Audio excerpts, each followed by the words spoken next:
الحمد للہ رب العالمین والصلاة والسلام علی سید الانبیاء والمرسلین وعلی آلہ الطیبین واصحابہ الطاہرین اما بعد فاعوذ باللہ من الشیطان الرجیم بسم اللہ الرحمن الرحیم وَهُوَ الَّذِي أَنشَأَ جَنَّاتٍ مَّعْرُوشَاتٍ وَغَيْرَ مَعْرُوشَاتٍ وَالنَّخْلَ وَالزَّرْعَ مُخْتَلِفًا أُكُلُهُ وَالزَّيْتُونَ وَالرُّمَّانَ مُتَشَابِهًا وَغَيْرَ مُتَشَابِهٍ كُلُوا مِن ثَمَرِهِ إِذَا أَثْمَرَ وَآتُوا حَقَّهُ يَوْمَ حَصَادِهِ وَلَا تُسْرِفُوا إِنَّهُ لَا يُحِبُّ الْمُسْرِفِينَ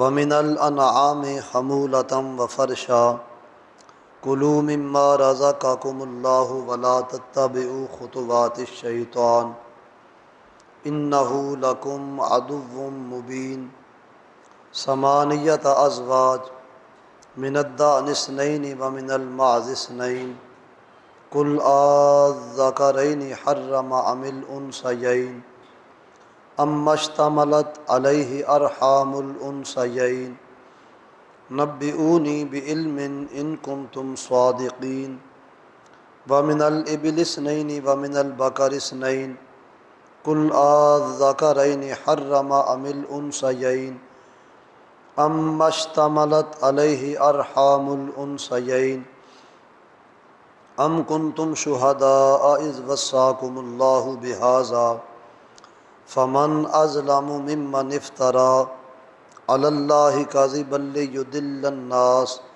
بغير علم إن الله لا يهدي القوم الظالمين صدق الله العظيم الصلاة والسلام عليك يا سيدي يا رسول الله وعلى آلك وصحابك يا حبيب الله۔ حمد و صلاۃ کے بعد معزز و محترم حاضرین و سامعین، سورہ الانعام کی 4 آیات بینات 141 سے 144 تک 4 آیات تلاوت کی گئی ہیں۔ ایک رکوع آج کے نشست جمعہ میں تلاوت ہو گیا ہے، اور اس کی وجہ یہ ہے کہ اس میں تقریباً کوئی ایک طرح کا ہی مضمون بیان ہوا ہے، اور اس میں اگرچہ تفصیل ہے، اس میں عشر کے مسائل ہیں، اور اس میں حلال جانوروں کی چند قسموں کو بیان کیا گیا ہے۔ پچھلی آیات میں اللہ رب العزت نے ان لوگوں کا ذکر کیا کہ جنہوں نے از خود اپنے لیے بعض چیزوں کو، بعض جانوروں کو حرام کر لیا۔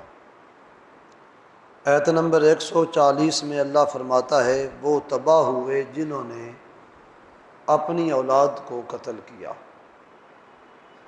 یقیناً عقل بھی اس بات کا تقاضا کرتا ہے کہ جو اولاد کو قتل کرنے والے ہوں، جو قومیں اپنی اولاد کو مار ڈالے، وہ تباہی کے گھاٹے میں جا رہی ہیں۔ کیوں کہ بڑوں کو تو موت آ جائے گی، اور چھوٹوں کو خود وہ مار ڈالیں تو معاشرہ کیسے تشکیل پائے گا؟ گھر ویران، معاشرہ تباہ، بستیاں بے آباد ہو جائیں گی۔ اس واسطے رب کریم نے فرمایا قد خاسروا، وہ تباہ ہوئے جنہوں نے اپنی اولادوں کو قتل کیا۔ قتل ایک ہے جسمانی قتل کہ جان سے مار دینا، ایک ہے فکری قتل کہ جسم جان سلامت ہے لیکن فکر الٹی ہو گئی۔ میرے خیال میں تحقیقات کی روشنی میں جسمانی قتل سے یہ قتل زیادہ خطرناک ہے۔ وہ تو جس کو قتل کیا وہ تو ختم ہو گیا، بات کچھ دن چلے گی پھر بات ختم ہو جائے گی، لیکن فکری قتل اتنا بڑا نقصان دہ قتل ہے کہ وہ بندہ جہاں جائے گا اپنی اگر خدا نخواستہ بری فکر والا ہو گیا ہے، اس کی سوچ کا زاویہ الٹ ہو گیا ہے، تو جہاں جائے گا اچھے لوگوں کی مجلسیں خراب ہوں گی، پاک ذہنوں کو وہ تشویش نہ کرے گا، سکون والوں کے اطمینان جاتے رہیں گے۔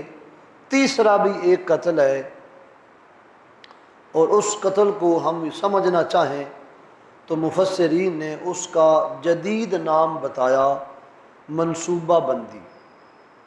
یہ ترانہ کبھی موبائل ٹیون پہ لگتا ہے، کم بچے خوشحال گھرانہ، تھوڑے بچے چھوٹا خاندان، اس طرح کے الفاظ۔ جی یہ بھی ایک قتل کی صورت ہے، اور منصوبہ بندی کے ذریعے سے حمل کو گرانا، اور پھر اس میں شریعت اسلامیہ نے مسائل بیان کیے ہیں۔ با مجبوری، صحت کی مجبوری کی وجہ سے، رزق کی مجبوری سے تو یہ کام کرنا ہے ہی حرام، صحت کی مجبوری کی وجہ سے کتنی لمٹ تک اس کام کو کرنے کی اجازت ہے، باقاعدہ طور پہ قرآن و سنت میں اس کے دلائل موجود ہیں۔ جب تک روح نہ آ جائے، 4 مہینے 10 دن کے بعد روح آ جاتی ہے، اس کے بعد جانی قتل ہے۔ اگر اس سے پہلے طبیب خاصق، سیانے ڈاکٹر، شریعت کو جاننے والے، انسانیت کے قدردان، وہ کوئی اس طرح کی صورتحال کو دیکھ کے بتائیں تو پھر اہل شرع نے اس پر غور کیا ہے کہ یہ بات ان کی اپنی طرف سے ہے یا یہ بات واقعی ان کے لیے نقصان دہ ہے، تو تب وہ 4 مہینے سے پہلے یہ کام کرنا کچھ حد تک شریعت نے احتیاطاً اس کی اجازت دی ہے۔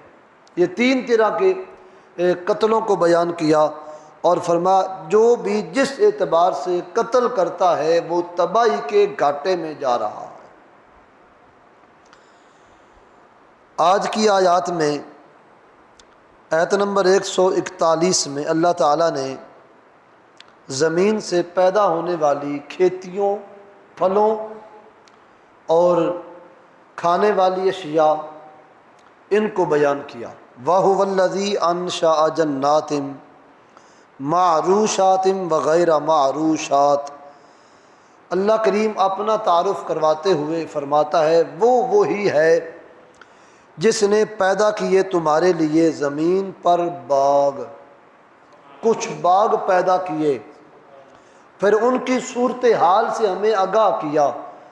فرما کچھ ایسے ہیں کہ جو زمین پر پھیلے ہوئے ہیں، بچھے ہوئے ہیں، اور کچھ وہ ہیں جو تنا آور ہیں، باغ جن سے پھل حاصل ہوتا ہے، انگور کی بیل، تربوز، خربوز، اس طرح کی سبزیاں وہ پھیلی ہوئی ہیں، اور سنترا، آڑو، آم، امرود، اس طرح کے بے شمار، کیلا، یہ وہ پھل ہیں جو تنا آور ہیں۔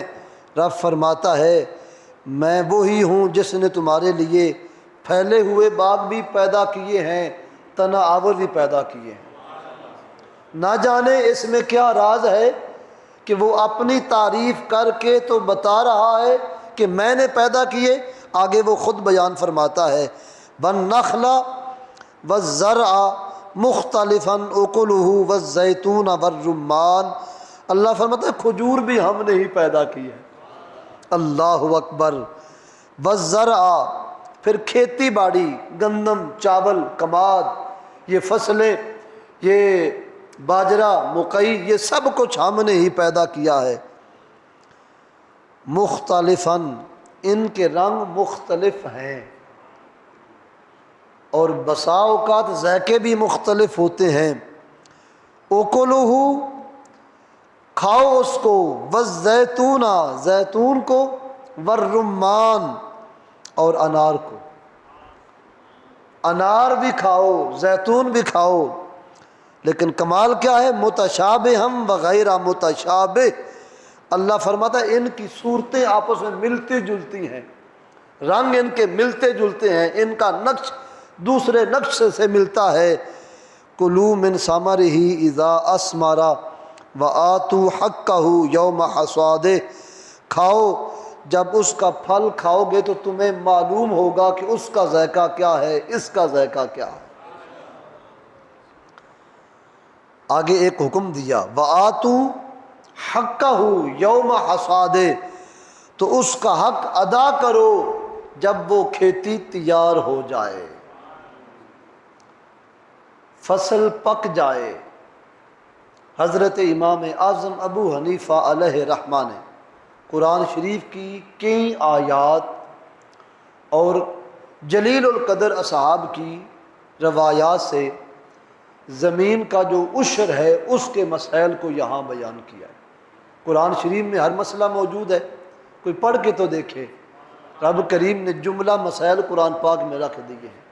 اب یہ جملہ وَآتُوا حَقَّهُ یوم حصادہ، یہ اس سے عشر زمین سے نکلنے والی پیداوار، خواہ ان کی مقدار زیادہ ہو یا ان کی مقدار تھوڑی ہو، اگر اپنے پیسے کے تیل کے ذریعے ان کو سیراب کیا گیا، اپنا ٹو ویل ہے، پانی خریدا ہے، زمین کو سیراب کیا، اس سے سبزی لی، اس سے پھل لیا، اس سے گندم چاول وغیرہ جو کچھ بھی لیا، یہاں تک کہ چارہ لیا جانوروں کے لیے زمین سے، تو اللہ فرماتا ہے جب وہ تیار ہو جائے وَآتُوا حَقَّهُ یوم حصادہ، جس دن وہ تیار ہو جائے اس دن اپنے رب کا حق ادا کر۔ مفسرین نے اللہ کروڑوں رحمتیں فرمائے جنہوں نے ہمارے لیے آسان مسائل بیان کیے، فرماتے ہیں اس سے پتہ چلتا ہے کہ کچی فصل بھی کھانا جائز ہے۔ امرود، اگر یہ بات نہ ہوتی تو جب تک امرود پک نہ جاتا تب تک کھانا منع ہوتا۔ رب نے کرم کتنا کیا ہے، فرما کچا امرود کھا لے پھر بھی جائز ہے، لیکن جب پک جائے تو ہمارا حصہ ضرور ادا کرنا۔ اللہ اکبر۔ یہ جو فرمایا نا مختلفاً اوکلو، کہ کھاؤ اس سے، یہ اوکلو بتاتا ہے ابھی تیار نہیں ہوئی، کچی ہے، کماد کچا ہے، گنا کچا استعمال کر لو، یا سیب ابھی پکا نہیں، کچا سیب استعمال کر لو۔ اللہ نے پکے کی بھی اجازت دے دی ہے، کچے کی بھی اجازت دے دی ہے، لیکن جب پک جائے تو اپنا حصہ طلب فرمایا۔ وَآتُوا، بس اب دیر نہ کر، آتو فعل امر ہے کہ اب جلدی جلدی اس رب کا حصہ جدا کر جس نے تیری کچی کھیتی باڑی کو پروان چڑھایا، تیری محنت پہ نہیں اپنے کرم پہ اس کو پکا دیا ہے۔ اب وہ زمین کی فصل، پھل ہوں یا سبزیاں ہوں یا اجناس ہوں، یہ تین ہی قسم کا پھل زمین سے لیا جاتا ہے کھانے کے لیے، تو فرمایا اگر اپنا پانی دیا جائے، یہ مسئلے اگرچہ دیہات میں کرنے والے ہیں، اسی پنڈ دے بندے آنا جی تو سن تو انہاں دی لوڑ پیندی رہندی ہے، شہر کے بندوں کو ان کی ضرورت نہیں، لیکن بہرحال آیات آ گئی ہیں تو ہم تیزی سے یہاں گزرنا چاہتے ہیں۔ اپنی پانی ہو زمین، جس طرح ہمارا علاقہ ہے کہ اپنی پانی سے زمین کو سیراب کیا جاتا ہے تیل کے ذریعے یا بجلی کی موٹر کے ذریعے، تو پھر وہ 20واں حصہ رب رسول کے نام کا ہے۔ 20واں حصہ، 10 پیٹیاں، 20 پیٹیاں آم کی آج میرے فصل سے نکلی ہیں، آم کا میں نے باغ لگایا ہوا ہے، تو 19 پیٹیاں میری ہیں، 20ویں پیٹی اللہ کے نام کی ہے۔ اسی طرح سیب ہے، اسی طرح گندم ہے، اسی طرح منجی ہے، جتنے بھی یہ اسمال ہیں زمین سے پیداوار، اگر چارہ ہے تو 19 کلو میرے لیے ہے، 20واں کلو اللہ کے نام کا ہے۔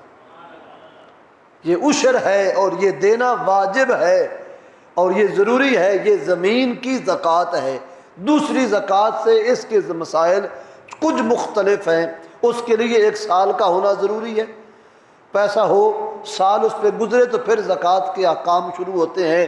اس کے لیے سال نہیں فرمایا، فرمایا سال میں جتنی بار بھی تیری زمین تجھے کھیتی باڑی فصل دے سکتی ہے تو لے سکتا ہے، 2 نہیں 4 بار لے لے، 4 بار لے گا تو اللہ کے نام پر 4 بار ہی دینا ہوگا۔ اسلام سے پہلے یہ رواج تھا۔ حضرت سرما بن قیس فرماتے ہیں کہ جب کسی کی کھیتی پک جاتی نا، تو ایک تو یہ مسئلہ اس وقت بھی تھا، اور اسلام نے بالخصوص اس پر زور دیا کہ کھیتی باڑی پھل فروٹ رات کو کاٹنا منع ہے، دن کو کاٹا جائے۔ اسباب کیا ہے؟ قربان جائیں رحمت عالم کی رحمت پہ۔ جب پڑھا حیران ہو گئے کہ کیوں رات کو منع کیا گیا؟ فرمایا جب تو کاٹ رہا ہو، غریبوں کے بھی کچھ حقوق رکھے ہیں، غریب دن کو آ جاتے ہیں، رات کو آنا مشکل ہو جاتا ہے، رات کو نہ کاٹ، دن دہاڑے کاٹ، تاکہ تیرے لیے برکت رہے، ان کے لیے رحمت رہے۔ اور اسلام سے پہلے یہ رواج تھا، جب کھیتی پک جاتی لوگ آتے، اپنی مرضی پر غریبوں کو کچھ نہ کچھ دے دیا جاتا۔ آج بھی اب زمانہ بدل گیا، دل سخت ہو گئے۔ ہم نے خود دیکھا ہے کہ جب ہماری فصلیں تیار ہوتی تو جب وہ دانے اٹھانے کا وقت آتا تو لوگ دانے لینے آ جاتے، ابا جی دیتے۔ اور بھی ہمارے علاقے میں یہ رواج، لیکن جوں جوں کھادیں سپرے مشینیں آتی گئیں، یہ ماحول سنگڑتا گیا، اب راتوں رات ہی بول سمیٹا جاتا ہے۔ تو پھر ہوتا کیا ہے؟ بیماریاں بھی نال ہی، مصیبتاں بھی نال ہی، تے پریشانیاں بھی، سب کچھ بڑولے وچ آ گئی ہیں جی۔ جس بڑولے میں دانے، او دے وچ ہی پریشانی، او دے وچ ہی مصیبت۔ پہلے یہ ہوتا تھا کہ رب کی رحمتوں کا نزول ہوتا تھا، اور رب کی رحمت لے کے گھر میں آتے، تھوڑے دانے پورا سال ختم نہیں ہوتے تھے۔ یہ وہ احکام ہے۔ اسلام سے پہلے یہ رواج تھا کہ کچھ نہ کچھ اپنے فصل کھیت کھلیان میں جب کوئی منگتا آ جاتا تو اس کو اس کا حصہ دے دیا جاتا۔ آج منگتے بھی چلاک ہو گئے، دینے والوں نے بھی راستہ بند کر لیا، کیونکہ بازاری منگتے ہو گئے کہ جو میرا خیال ہے اتنا زمیندار امیر نہیں ہونا جتنا منگتا امیر ہے۔ اس دور کا ماحول بدل گیا، اس میں کچھ ہمارا حصہ بھی ہے۔ ہم نے کبھی خیال نہیں کیا کہ یہ جس کو 10 روپے دے رہے ہیں یا 1 روپیہ دے رہے ہیں وہ حقدار ہے کہ نہیں، بس دے دو، جان چھڑاؤ۔ ارے جان نہ چھڑاؤ، تو اس کو گناہ پہ مدد کر رہا ہے، اس کا حساب تجھ سے کل لیا جائے گا کہ دیا ہے اس کو تو کس بنیاد پہ دیا ہے، کہ اس کی مدد کی ہے یا اس کو برائی پہ تو نے مددگار ثابت ہو کے اس کو حوصلہ دیا ہے کہ یہ برا کام تم کرتے رہو۔ تو فرمایا اسلام سے پہلے یہ رواج تھا، پھر اسلام آ گیا اور نبی پاک علیہ السلام نے اپنی امت کو حکم دیا جب کھجوریں پک جائیں تو یہ ساری تمہاری نہیں، اس میں کچھ اللہ کا بھی حصہ ہے۔ 20 پیٹیاں کھجوروں کے نکلیں، ایک اللہ کی ہے، ایک تمہاری ہے۔ اور اگر وہ فصل جو از خود پک جائے بارش کے پانی سے، ایسی زمین بھی ہوتی ہے کہ جس میں پانی نہیں دینا پڑتا، ایسا فصل بھی ہے کہ جو پانی کے بغیر تیار ہو جاتا ہے، اگر ایسا ہو تو فرمایا پھر 9 تیریاں ہیں، 10ویں رب اللہ تعالیٰ کی ہے۔